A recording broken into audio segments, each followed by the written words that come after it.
Hi, and welcome to Trig Sum and Difference Formulas. My name's Tuesday J. Johnson. I'm a lecturer at the University of Texas El Paso and an assistant professor at Doña Ana Community College. This lecture is for pre-calculus, which is Math 1508 at UTEP. Chapter 5, Analytic Trigonometry, comes to us from Larson's 10th edition calculus text. Section 5.4, Sum and Difference Formulas. First, the formulas. Now, keep in mind, the sine goes together, cosine goes together, and tangent goes together. And I'm encouraging you to only learn 3 of these, and then learn the pattern. Here we go. The sine of u plus v, so if you're adding 2 angles, the sine of the sum is sine of u cosine of v plus cosine of u sine of v.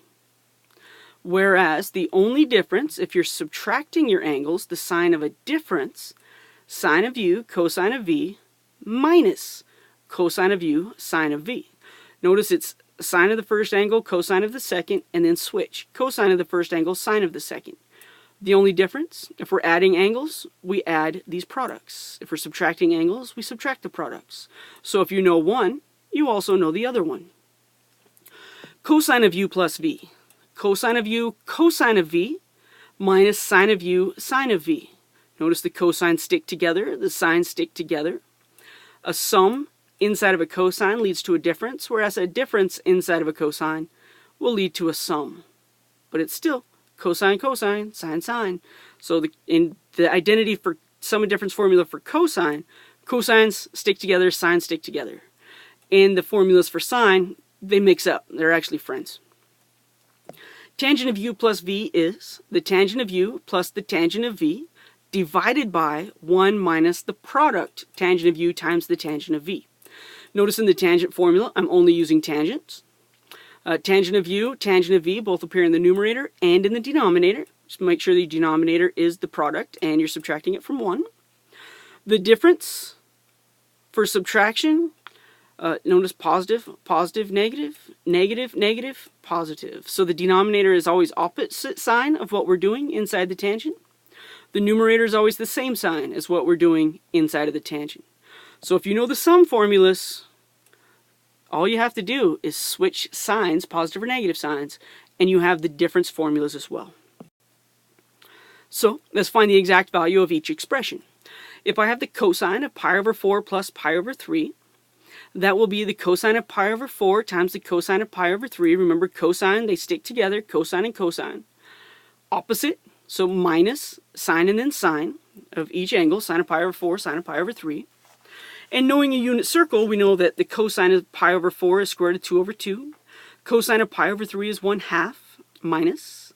The sine of pi over 4 is square root of 2 over 2. The sine of pi over 3 is the square root of 3 over 2. If you need to pull out a unit circle, might not be a bad idea for the rest of these videos, just so you have it handy.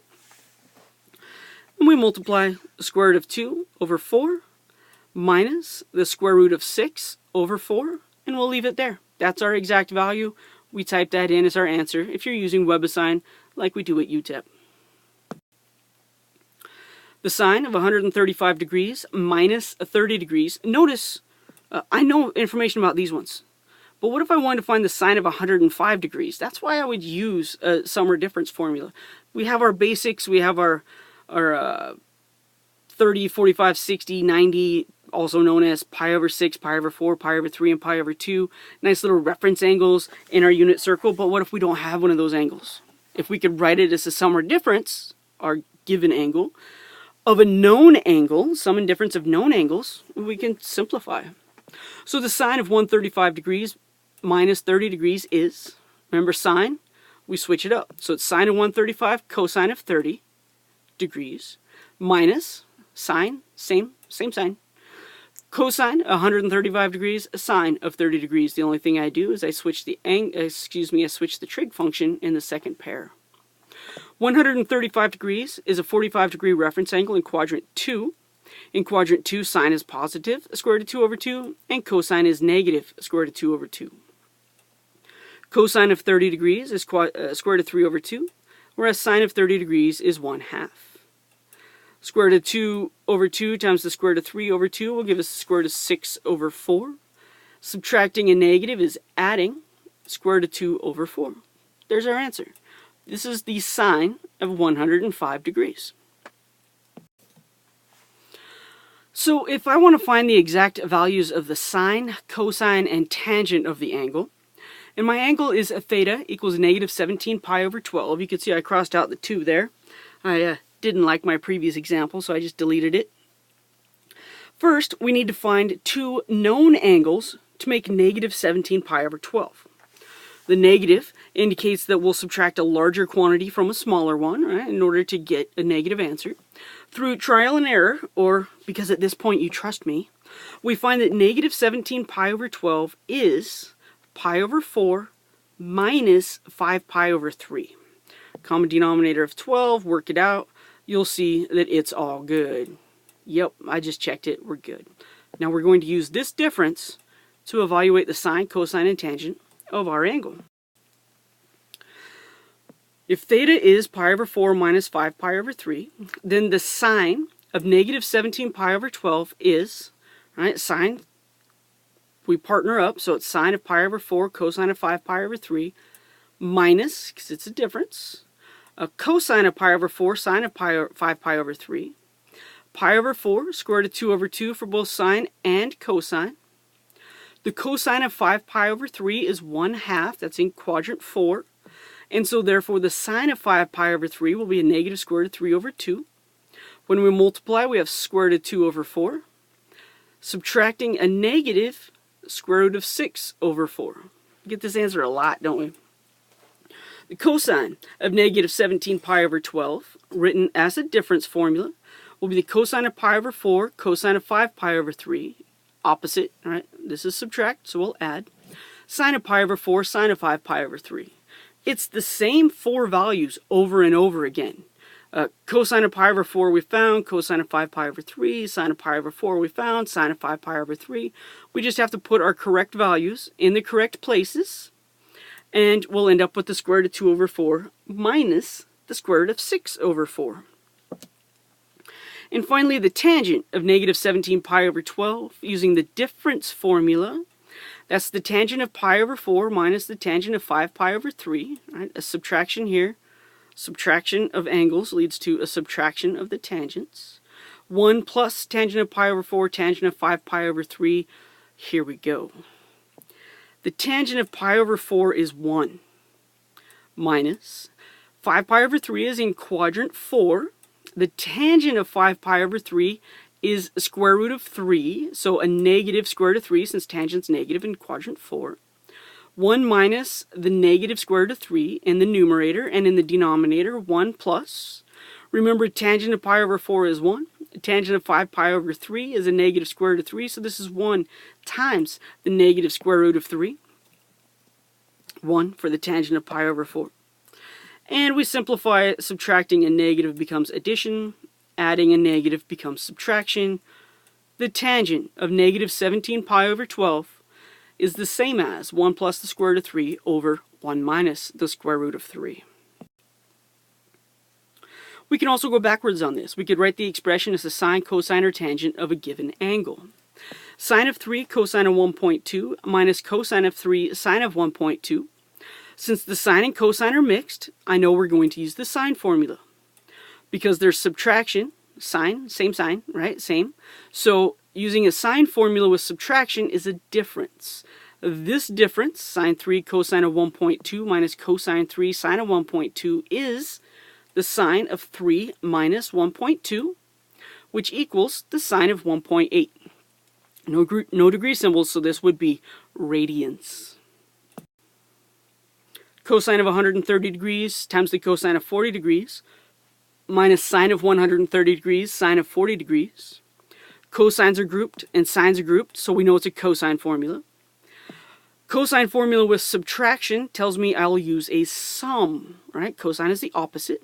So that's cosine of 130 degrees plus 40 degrees. 130 and 40 makes the cosine of 170 degrees. This is our expression in terms of cosine.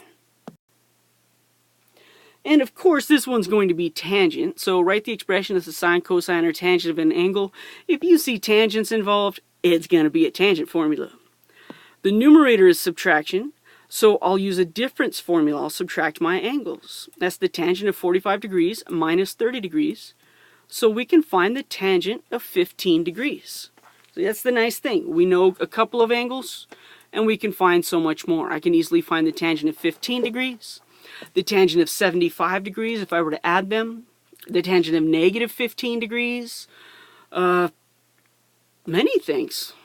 I guess those three are the keys, but we can do that with the sine and cosine as well. Alright, so let's find the exact value of the trig function, given that the sine of u is 5/13 and the cosine of v equals negative 3/5. Both u and v are given to us in quadrant 2, so I'll draw some angles in quadrant 2. The sine of u is 5/13, so for the angle u, sine is y over r, opposite over hypotenuse. 5 is up, 13 is my hypotenuse, and I can use the Pythagorean theorem to find that my x value must be a negative 12, negative because in the second quadrant x is negative. If the cosine of v is negative 3/5, I put angle v in quadrant 2 as well. Cosine is adjacent over hypotenuse, or x over r. So that's negative 3 over 5. We know our hypotenuse will always be positive. Therefore, the 3 has to be negative. Using the Pythagorean theorem, we'll find our y value to be 4, and it's a positive 4 because it's going up.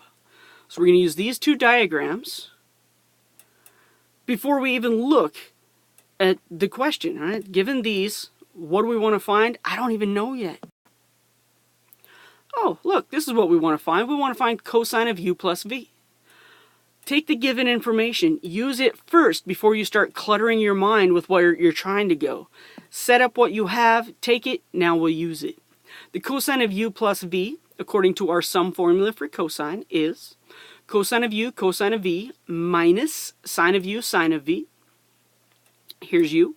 Here's v. We can read the answers appropriately. Cosine of u, negative 12/13. Cosine of v, negative 3/5, minus the sine of u is 5/13. The sine of v, 4/5. When I multiply, negative 12 times negative 3 gives me a 36, denominator of 65, minus 20 over 65. 36 minus 20 gives me 16 over 65 for the value of this cosine. If I want to find the sine of u minus v using the same diagrams, right, because we started with the setup before we even got to the question, sine of u minus v is the sine of u cosine of v minus cosine of u sine of v. Sine of u is 5/13. The cosine of v is negative 3/5. Those values were given to us. They better be right. Minus, now I'm looking at the cosine of u, which is negative 12/13, and the sine of v, which is 4/5. 13 times 5 is still going to give me denominators of 65. Numerator of negative 15 minus a negative 48, so we'll just call that plus 48. Negative 15 and a positive 48 gives me a 33 as a numerator over my common denominator of 65. Number 3, the secant of v minus u. Pay attention to the order. V minus u. The first thing I know is that secant of v minus u is the reciprocal of cosine of v minus u.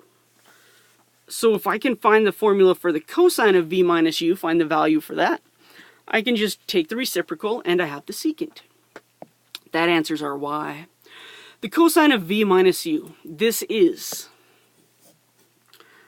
cosine of v, cosine of u, plus sine of v, ooh, that's bad, s, sine of u, where we have the cosine of v is given to us as negative 3/5. The cosine of u is negative 12/13. Plus, the sine of v is 4/5. The cosine, oh, excuse me, let's do this correctly. Sine of v, sine of u. Sine of u is a 5/13. Denominators of 65. This is 36 plus 20. 36 plus 20 gives me 56 over 65. But remember, that's not what was asked for.